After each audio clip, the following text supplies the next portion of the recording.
So, working on the quarter tank, our drag wagon out there. We got some cracks, stuff in the headers. Headers are very unavailable for this motor. We're just looking to go racing. So I'm gonna patch these up. Well, I plan to patch them up. All it takes is one job, oh yeah. All it takes is one job, and everything is gonna be okay. And then this guy's over here Working on a quadra-jet. working on old quadrupuke. And since we're running stock class, you have to run a stock carb. So this is what she is. Yep. And if you're working with an old carb that you really, I mean, these aren't very easy to replace, and especially where this one's stock class, it's good to preserve this carb. Brake clean is aggressive enough that it can hurt the aluminum. So if you're real worried, you can use ATF and a nylon bristle brush and use that to scrub everything. And then we'll do a last spray with something else. It's a nightmare.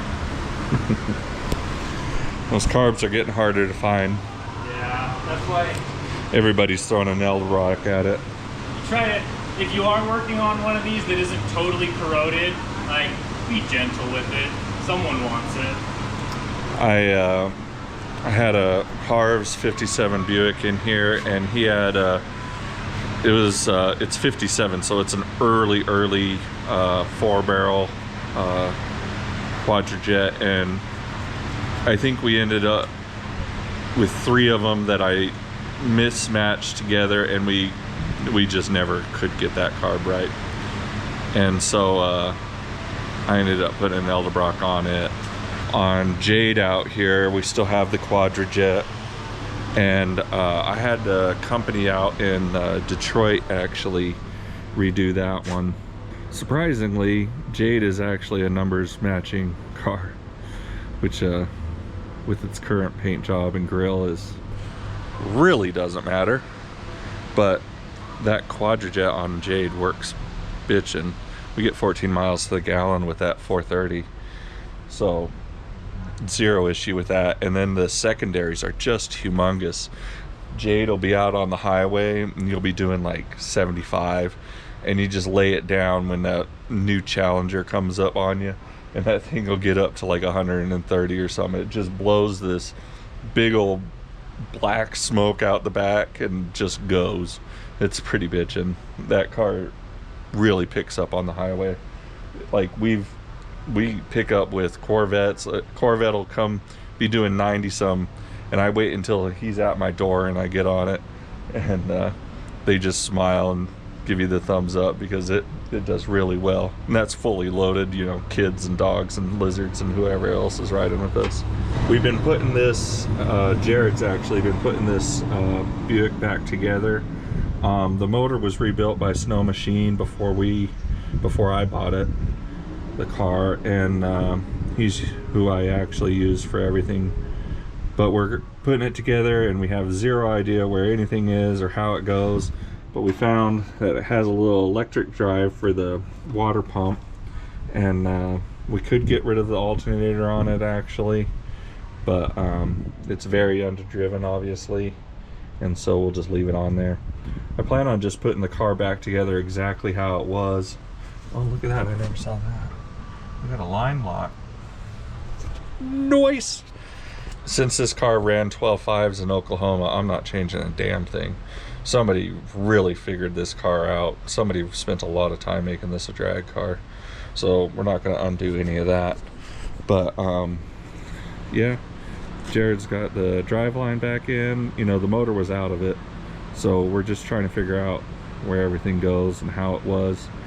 And then everything would have been really great, but the guy that had it last cut right through the harness, the whole harness on the car. They cut on the firewall side and they cut under the dash for whatever reason. And so they had bought one of those switch boxes that has all the different fan, water pump, all that shit is just another switch, because they wanted to play race car. And I wish I could have just turned it on just like normal. Now we're not even going to be able to probably use our ignition. It's probably going to be all switches and push buttons, which I'm not really a fan. I know it's great fun to play race car, but it's just shit that can be accidentally left on or not turned on. That's my deal. I would have just liked to keep it simple, but I hope to just kind of do a very quick and dirty paint job on this. Like, I do not give a shit. Just paint it. Try to get as close as we can to that original green, and maybe a hot rod flats or something like that, and then get some new wheels, because the wheels are super jacked. I don't know how many times they've been painted, and they got some sort of glue in there and shit. So get new wheels, get some paint on it, and take it racing like twice before I sell it. It's probably what's gonna happen. Hopefully I get to race it and then sell it before just finishing it and selling it.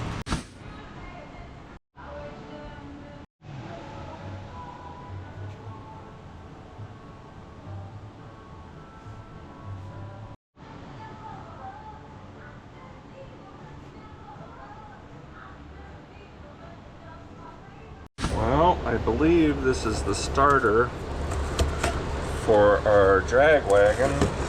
The original starter, well, the starter that was with it, the housing was cracked, so I got because it has the raised compression and all that anyways, headers, and so I got a little mini torque.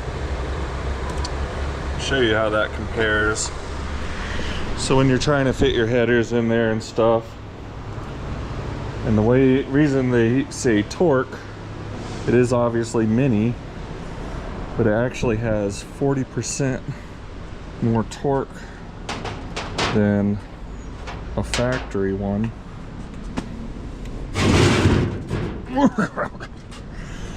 And I should add some tints in the quarter too, so you can see the difference of the size of the damn thing. And there's our crack. So, you know, it is $240, but you know, nice little unit. PowerMaster, trusted brand. It comes with the new bolts. Starter bolts are actually very important. If you were to do any replacement starter that wasn't this quality, you most definitely want your factory bolts. You don't want to be using any weird hardware. You want a factory bolt. In this case, you know, we're going to be using the aftermarket ones, but it's very tailored to this starter from a quality brand. You can end up having your starter not work at all just because of your starter bolts, and it's because of the way it grounds. It's ground into the block here, and it can loosen up and lose ground, and then your starter won't work. And that happens a lot with aftermarket bolts, like O'Reilly bolts or something. Just call up the dealership, get a factory bolt, or go out back for all you small block Chevy guys and grab the factory bolts out of that other small block you got laying in the dirt. And this is not the right starter. The cut is just super close, but it's not right. Spacing is wrong on the two bolts by very, very close. But the way the armature is resting on the flex plate tells me this ain't it. So we gotta figure out what's going on here. Why is it always so hard to package something? So hard to repackage something. It's so hard to do it like they did it. All it takes is one job, oh yeah. All it takes is one job, and everything is gonna be